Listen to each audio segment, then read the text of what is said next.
What did we do wrong? Rajdeep Singh joins us right now from Washington. He's Director for Policy at the Sikh Coalition. Mr. Singh, thank you very much for joining us. Thanks for having me. How is this greater Sikh community in this country taking on board the tragedy in Wisconsin?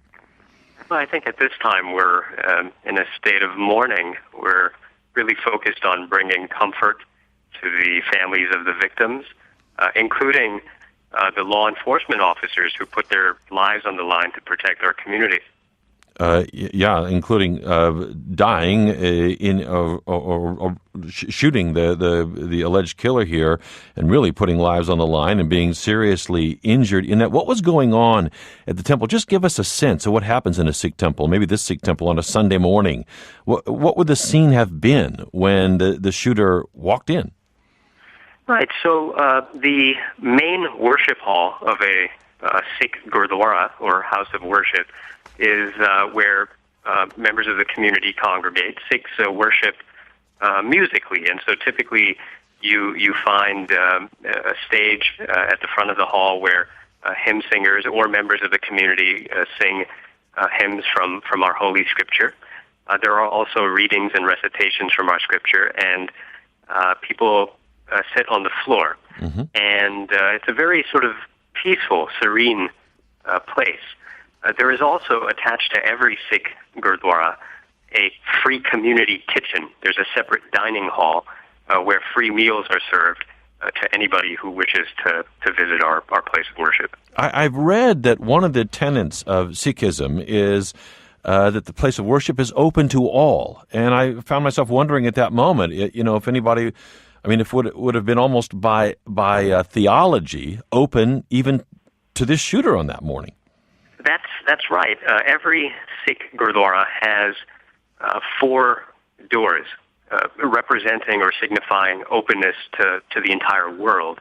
And our free community kitchen isn't just designed for the community. The purpose of the kitchen is to provide food to anybody who wishes to visit a Sikh place of worship. And in fact, in India and throughout the world, people who are homeless, people who need shelter, seek refuge at Sikh places of worship because they know that they can find shelter there and also free food.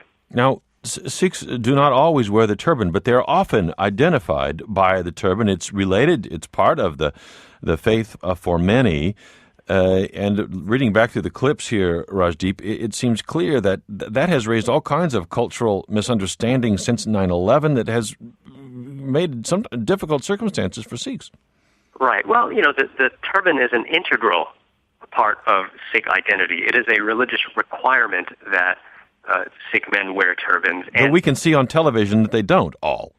Well, in every religious community, Sure. There's a continuum of orthodoxy. Right. And this is true of the Sikh religion as well. But the Sikh turban is a source of definition for Sikhs. And I should tell you also that hate crimes against Sikhs are not exclusively a post-9/11 phenomenon. Sikhs began to migrate to the United States around the 1890s. They've been here since the very beginning of the 20th century. And even at that time, as early as 1905, in a place called Bellingham, Washington, for example, there were race riots against Sikhs, where Sikhs were targeted by mobs of people who just didn't like the fact that they were here, and who wanted them out of this country.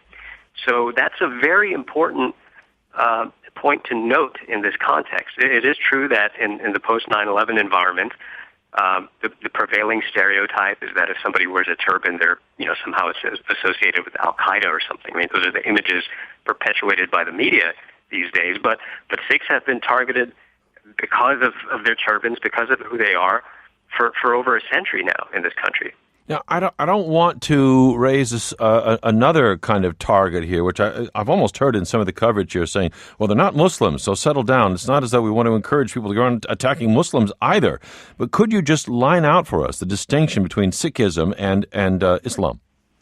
Well, the Sikh religion is a distinct, independent, revealed religion.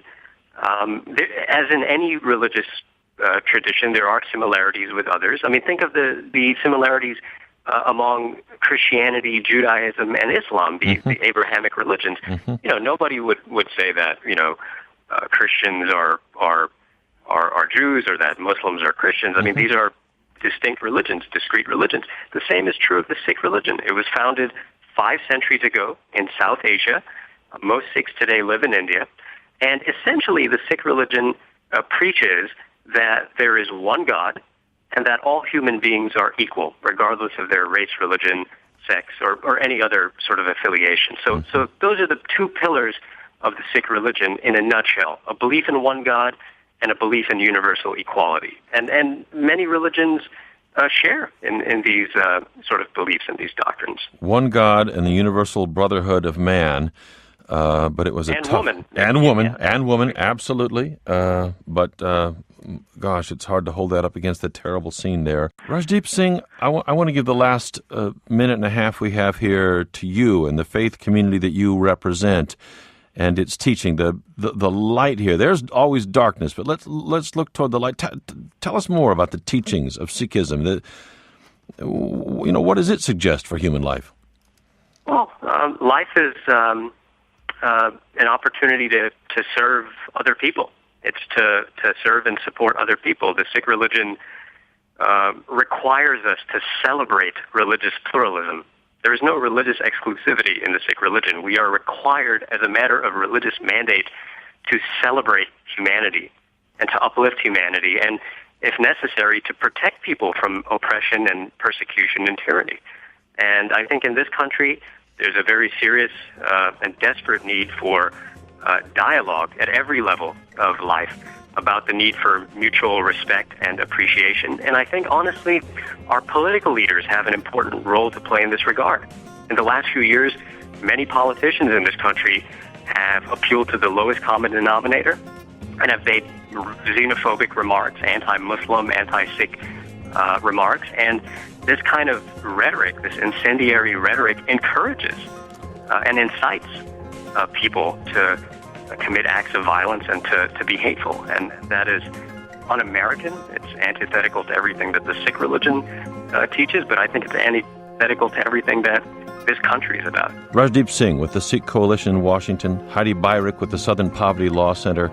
We thank both of you and all of our guests this hour. Thanks for joining us. I'm Tom Ashbrook. This is On Point.